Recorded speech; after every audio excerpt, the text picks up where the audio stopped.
Bueno, gracias Geli, gracias por la invitación y bueno, pues veremos qué tal sale, ¿no? Este proyectito del Rayo, súper interesante. ¿Nos puedes contar un poco cuál es el perfil que tienes como profesional? ¿Cómo te has ido formando desde la academia y desde lo autodidacta? Bueno, yo he empezado, digamos, inicialmente en la música, ¿no? Desde adolescente, siempre tocando guitarra, haciendo música de todo tipo, ¿no? Teniendo mis primeras bandas de metal, de grunge, ¿no? De todo un poco. Y mi idea inicial siempre era estudiar música, ser músico, ¿no? Pero bueno, como muchos de los padres de familia siempre dicen, no, ¿qué vas a hacer de músico? No, te vas a morir de hambre. Los músicos no ganan nada, no sé, que estudia algo bien, ¿no?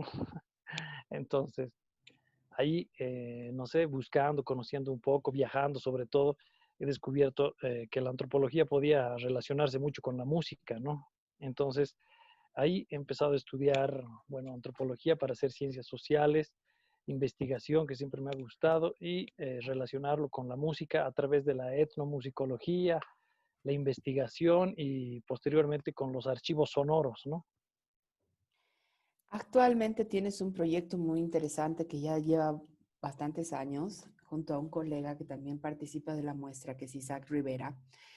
Son los ajayos de antaño, que han tenido un trabajo súper aplicado y puntual al rescate y digitalización de materiales.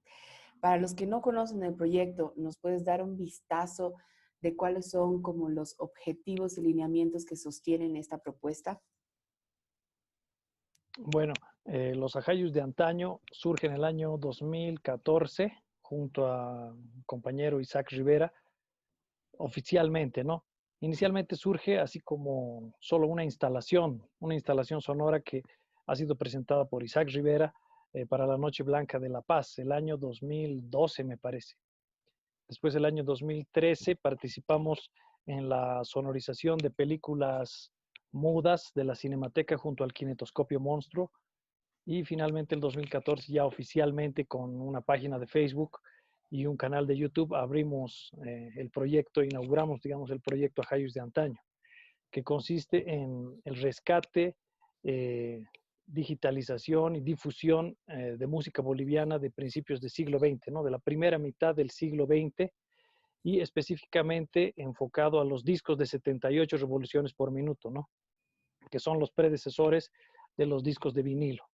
Entonces, en este transcurso, más o menos desde el 2014, 6 años hasta el 2020, hemos ido participando en diferentes concursos de fondos concursables, proyectos de financiamiento y nunca nos ha salido, ¿no? Bueno, excepto la última vez que hemos participado en el FOCUART, eh, que hemos ganado el premio para la producción, para la creación de una plataforma web, ¿no? De una página web para subir los discos que digitalizamos, ¿no?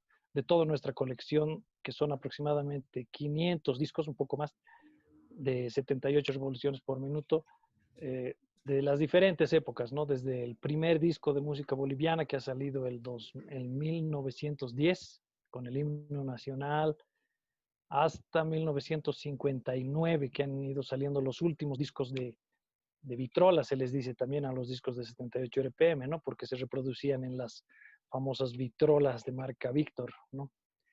Bueno, entonces en todo ese transcurso hemos ido conociendo música boliviana, compositores, ritmos, así que ya están en desuso, ¿no? Como el yarabí, los tristes, el foxtrot, el shaimi, un montón de ritmos y formaciones, agrupaciones musicales que ya no existen, ¿no?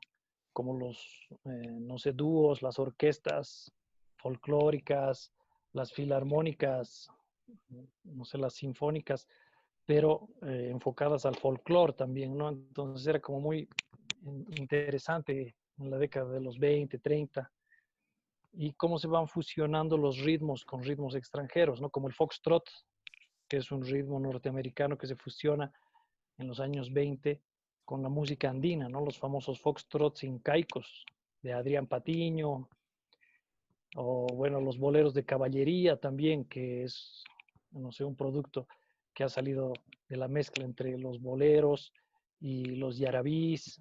Bueno, así cosas muy interesantes que hemos ido descubriendo, ¿no? También descubriendo autores y compositores muy importantes y reconocidos, o sea, desconocidos, que deberían ser reconocidos, ¿no? Pero que por el paso de los años la gente se ha olvidado y nadie sabe, por ejemplo, quiénes son los compositores originales, y muchos artistas nuevos, digamos de los años 60, 70, 80, se apropian de las canciones de los años 10, 20, y como nadie conoce esa música, entonces todos piensan que son composiciones propias, ¿no? Pero son plagios que únicamente hacen, lo que hacen es cambiarle el nombre del autor por el suyo, ¿no? Y así sucede muchísimo, hemos ido descubriendo todo eso, ¿no? Con las Hayes de antaño. Entonces, más o menos hemos ido abarcando no solo la colección, digamos, de música, también hemos ido abarcando la investigación en todo este proceso, ¿no?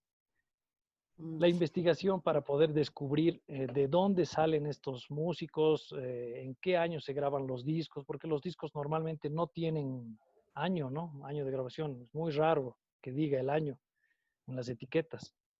Entonces, investigando con, no sé, con libros e investigaciones extranjeras, sobre todo, es que hemos podido dar con los colores de las etiquetas, las formas, los símbolos, los signos que utilizan dentro de las etiquetas, y que se, vamos descubriendo las épocas en las que se han producido, ¿no? En la década del 10, 20, 30, tienen características específicas los discos, ¿no? Entonces, así podemos saber por la etiqueta, este es un Bat Wings, ¿no? Que son alas de murciélago, este es de la década de 1910. Ya, este otro es el scroll, ¿no? Así que es el pergamino, que es de la década del 20, y así poco a poco hemos ido descubriendo, ¿no? Entonces, por eso hemos ido haciendo la investigación, no solo a nivel, digamos, físico del disco, sino también a nivel histórico, antropológico, ¿no? De muy cómo ha ido interesante. surgiendo la música. Entonces, ya hemos producido un pequeño artículo que ha sido publicado en el libro El Vértigo Liberal, donde salen las primeras grabaciones de música boliviana, ¿no? Y estamos finalmente en proceso de publicar un libro, ¿no? O sea, nuestra idea como proyecto a largo plazo es publicar 5 libros, ¿no? Así uno de cada década, del 10, 20, 30, 40, 50, ¿no? O uno grande o 5 pequeños, ¿no? Pero Mm, bueno, la idea es contar toda la historia de la música boliviana o reconstruir la historia de la música boliviana que no se conoce, ¿no? Que historiadores como Carlos Mesa o grandes otros historiadores piensan que la música boliviana surge a partir de los años 50, 60, ¿no? Cuando nosotros tenemos discos de 1910, ¿no? mm. Bueno, eso más o menos es el proyecto Ajayus de antaño. Ahora, en este arduo trabajo que han desarrollado desde Hayus de antaño, sin duda su camino, un tanto errático, los ha llevado a encontrarse con una cantidad de archivos que no siempre se vinculaban con los discos de 78 revoluciones por minuto. Y Mm. has podido o han podido tener un acercamiento más frontal al estado de los archivos sonoros en Bolivia. Eso es algo que lo hemos conversado en algún momento y que me parecía como, claro, es una evidencia que hay una falta desde la institución en Bolivia por haber generado, digamos, una estructura, un resguardo de los archivos sonoros, ¿no? Pero este desentendimiento del archivo sonoro también tiene que ver con un criterio de lo que es un documento o un archivo válido, ¿no? Entonces, ¿cuáles deben ser los archivos válidos? En tu paso, en esta investigación que han ido teniendo y relacionándose, ¿has podido percibir la presencia de archivos importantes que creas que es posible todavía resguardar y recuperar? Y de ser así, ¿cuáles son aquellos que te han llamado la atención? Bueno, con respecto a los archivos sonoros, ese ha sido el primer paso que hemos tenido, ¿no? Como que hemos dado como Ajayus de antaño. Como no teníamos muchos discos, al inicio teníamos, no sé, 10, 20, digamos, ¿no? En nuestro proyecto, entonces decíamos, debe haber algún archivo, ¿no? Seguramente Bolivia debe haber conservado estos archivos y quisiéramos acceder a todos estos, ¿no? Entonces hemos empezado a buscar y Los únicos que hemos encontrado han sido, bueno, el archivo de la Fundación Flavio Machicado Vizcarra, que no tiene nada de música boliviana, ¿no? O sea, es muy rico en música clásica o música de tradición escrita europea, ¿no? Pero música boliviana no hemos encontrado absolutamente nada. Entonces, luego hemos descubierto el otro archivo privado, que es el de la Fundación Simón y Patiño, que ese sí tiene mucha música boliviana, tiene más de 1500, 2000 discos, pero todos los discos son discos de vinilo, es decir, que empiezan desde la década del 60, 70, 80, ¿no? Y no tienen nada de los años 50, 40, 30, 20, 10, ¿no? Entonces, hemos empezado a buscar en instancias estatales. El que hemos encontrado ha sido el Repositorio Nacional de Bolivia, que es donde se hace el depósito legal, y ninguno, o sea, no hemos podido acceder a ninguno de los archivos, ¿no? Porque, como hemos podido corroborar, todos los archivos están en cajones, así en cajas de cartón, que están apiladas ahí en su depósito, ocupando paredes, sin ningún tipo de protección, ni cuidado, ni, ni nada, ni, no se fijan en la humedad, en nada, ¿no? Entonces están apilados como cajas de adobes, ¿no? Y no se puede acceder a ninguno, tampoco tienen una catalogación. Dice que tenían inicialmente, pero que luego se ha perdido, luego han cambiado de funcionarios, luego, no sé, han desaparecido, entonces no hay, ¿no? Y hemos podido encontrar ahí que tenían algunos discos de vitrola de 78 RPM de la primera mitad del siglo XX, pero después han desaparecido también, ¿no? Luego lo mismo pasó en el Museo Nacional de Arqueología, que como hemos podido corroborar, había también discos de 78, una pequeña colección donada que igualmente ha desaparecido. Luego en el MUSEF existe algunos discos de vitrola y muchos discos de vinilo, donaciones de varios investigadores, pero es muy difícil el acceso y hay que pagar por segundo para tener algo de esa música, ¿no? Pero tampoco es, digamos, es su especialidad los discos de 78, como es lo que nosotros queremos hacer. Luego lo mismo nos ha pasado en la biblioteca del Congreso, ¿no? De la vicepresidencia. Allí tienen muchas grabaciones en discos metálicos que son de las sesiones del Congreso desde 1940 más o menos, ¿no? Donde aparece Franz Tamayo y cosas interesantes, pero nada de música, ¿no? Puras sesiones del Congreso. Y finalmente en el Archivo y Biblioteca Nacional de Bolivia en Sucre eh, no tienen una colección de discos como tal, no han recibido algunas donaciones de algunos escritores que les han donado sus bibliotecas y de relleno habían ahí algunos pequeños discos, ¿no? Pero música latina de los años 70, 80, en discos de vinilo, entonces no había nada, digamos, muy relevante como para nuestra investigación de música boliviana, ¿no? Entonces, ese más o menos ha sido el panorama de los archivos sonoros en Bolivia, ¿no? No existe un archivo estatal, digamos, bien hecho, ¿no? Y tampoco existen archivos municipales, departamentales, nada, ¿no? Es así como los mejores archivos son los del Patiño, que son iniciativas privadas, ¿no? Entonces, en un momento también como Ajayos de Antaño, hemos planteado o nos hemos planteado crear la Fonoteca Nacional de Bolivia, ¿no? Que sería ya como un archivo oficial grande de todo, digamos, ¿no? Abarcando desde las primeras grabaciones hasta las últimas, ¿no? Como más o menos tratando de emular la Fonoteca Nacional de México, ¿no? Que claro, tiene una super infraestructura y un super presupuesto, pero digamos, es como nuestro anhelo, nuestro fin último, ¿no? Entonces, más o menos así. Ya, mira, es interesante. La música es dentro del sonido probablemente una de las manifestaciones que más se valora. Entonces, si me puedo pensar que el Estado boliviano no ha resguardado la música, que es como una obviedad, todo lo que sucede fuera del ámbito musical entonces es aún más crítica, ¿no? Esa situación, como dices, probablemente que en la palabra, excepto estos discos del Congreso, muy poco se ha registrado, muy poco archivo existe fuera de lo musical, y ahí están las radios, por ejemplo, que han logrado generar archivos que contienen pensamiento, contienen situaciones políticas, cotidianas, lo cual hace invaluable todavía el aproximarnos a estos espacios y rescatar estos documentos.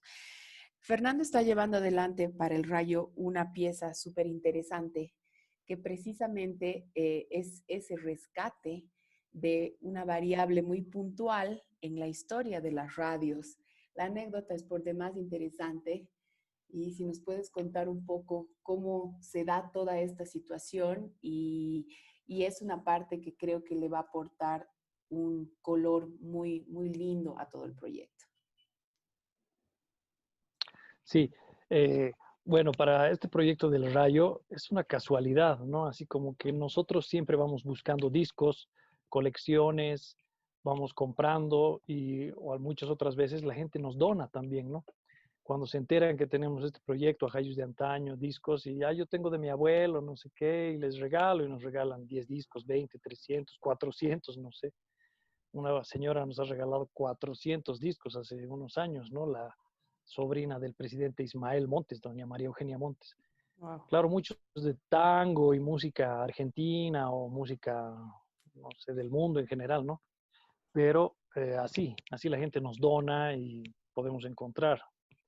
Bueno, la mayoría de las veces son excepcionales, ¿no? La mayoría de las veces tenemos que comprar nosotros, encontramos colecciones y los hay que pagar, ¿no? Tampoco tenemos financiamiento de nada ni de nadie.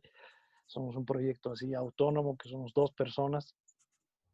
No tenemos ni trabajo, entonces muchas veces no hay plata, ¿no? Para comprar. Entonces, hemos perdido también muchas colecciones que nos han ofrecido, pero no teníamos plata, ¿no? Bueno, en ese transcurso la gente nos dona todo, ¿no? Hasta cassettes, que nosotros ni siquiera trabajamos con cassettes, pero, ustedes música, cassettes, nos donan cassettes así de Rodrigo Villegas, así como buena onda, digamos, pero no es nuestro tema, no es específico, pero bueno, son donaciones que la gente nos hace. Y hace más o menos un mes aproximadamente, un amigo músico, Mateo Barrientos, estábamos hablando, ¿no? Hablamos del proyecto y me dice, casualmente yo tengo unos discos que me han donado, me han regalado la familia de un amigo y yo te los puedo donar porque ahorita me estoy trasladando y los voy a botar a la basura prácticamente si no los quieres tú, ¿no? Porque a mí no me sirven, no tengo ni dónde escuchar. Y ya le he dicho, pues bueno, entonces voy a su casa, recojo los discos y inicialmente veo así como muchos discos sin etiqueta, ¿no? Y he dicho, qué raro, sin etiqueta, ¿por qué? Bueno, me dona los discos, gracias, no sé qué. Entonces llego a mi casa y empiezo a revisar los discos y me doy cuenta que son publicidades, ¿no? Entonces empiezo a ver, publicidad, así un montón de publicidades, ¿no? Todas grabadas en discos de 78 RPM. Y unos días después, precisamente me llamas tú y me dices que hay que hacer esto de la radio y entonces era así como una coincidencia, ¿no? Que no sabía yo qué hacer con estos discos de la radio porque me parecía interesante las publicidades, pero digamos, tampoco es nuestro tema específico, ¿no? Como Ajayos de Antaño, que nos enfocamos en la música. Entonces ha sido así como una casualidad del destino y del universo y listo, ¿no? Entonces he empezado a revisar los discos y ya he hecho parte de la digitalización, ¿no? Entonces, al hacer la digitalización he encontrado que tengo aquí las muestras, hay 3 tipos de discos, ¿no? Tenemos aquí los discos grandes, ¿no? Que son como de alma de aluminio, les llaman, ¿no? No sé si se puede ver un poco aquí en el borde, que está un poco carcomido, pero eso es aluminio, ¿no? Entonces es una base de aluminio, encima tiene laca y ahí se hacen las grabaciones. Eran las grabaciones que se hacían originalmente para las radios, ¿no? Que son discos de corte, les llaman a estos, que inicialmente se los pone, se los graba y se corta encima, ¿no? Se graba encima del disco directamente, ¿no? Hay otros que se graba sobre un disco madre y el matriz y de ese se sacan copias, digamos, ¿no? Entonces, son diferentes los discos de vinilo, la forma, el proceso de grabación, ¿no? Este, por ejemplo, es Jabón Patria. No sé si se lee ahí, pero es una publicidad de Jabón Patria en 78 BPM, ¿no? Marca publicitaria. Entonces son los grandes. También tenemos aquí otro de Klim, de leche Klim, que es el mismo proceso, ¿no? Es alma de aluminio recubierta con laca, ¿no? O con baquelita, a 78 RPM. Después tenemos los medianos, que aquí está, por ejemplo, vino San Pedro, y que estos ya son de vinilo, ¿no? Estos discos de vinilo. Ya son un poquito más modernos, pero igual son de la década del 50, de finales, ¿no? Entonces 78 RPM debe ser de la transición, porque los discos de Vitrola eh, están hasta más o menos 59, y a partir del 59, 60 ya aparece el vinilo. Entonces hay un momento en el que hay la transición y están ambos, ¿no? Tanto los de Vitrola como los de vinilo juntos, luego desaparecen los de Vitrola y se quedan dominando el mercado los de vinilo, ¿no? Entonces, como es 78 RPM, entonces son seguramente del 59, ¿no? De la transición. Y este disco, como podemos ver, tiene dos huequitos, ¿no? Que estos son como las matrices para poder hacer las copias después, ¿no? Y esos son los medianos. Aquí tenemos otro de bicicletas Raleigh, ¿no? Que también tiene dos huecos. Aquí uno y otro y a 78 RPM, ¿no? Y luego están los pequeños, que son más chiquititos que todos. Y estos son igual, más antiguos, de los 40, 50, y tienen alma de aluminio, ¿no? Esto es de la fábrica de telas Forno, ¿no? Entonces, estos audiodiscos son la fábrica que hacía, proporcionaba estos discos para grabación directa, ¿no? Que decía que todo este material que nos estás mostrando va a generar como unas movilizaciones, ¿no? De personas mayores, entre nuestros padres, nuestros abuelos, porque son momentos que a ellos los han acompañado muy de cerca. La radio, creo que nuestra edad ya se bifurca, nos acompaña hasta cierto momento y después nuestras prácticas se vinculan con unos medios más interactivos, con el Internet. Y aunque hoy podemos escuchar muchas radios online, muchos podcasts, esa práctica de la radio en su ciudad, en su territorio, marca pues los paisajes sonoros de los mercados, de los minibuses, de la calle, del espacio común y desde luego de los afectos del hogar. La radio está presente en nuestra vida privada y está presente en nuestra vida pública. Así que este material que propones es muy potente. Muchas gracias por compartir también los procesos que estás llevando adelante como profesional y como miembro de Ajayos de Antaño. Considero, y no solo yo, sino una gran parte de los que trabajamos en sonido, que el trabajo que se hace desde Ajayos de Antaño es definitivamente relevante y urgente, ¿no? Así que ahí vamos rumbo a la Fonoteca Nacional de Bolivia, que sea un sueño cumplido y ojalá en pocos años. Muchas gracias por todo lo que has vertido en esta entrevista. Un abrazo grande.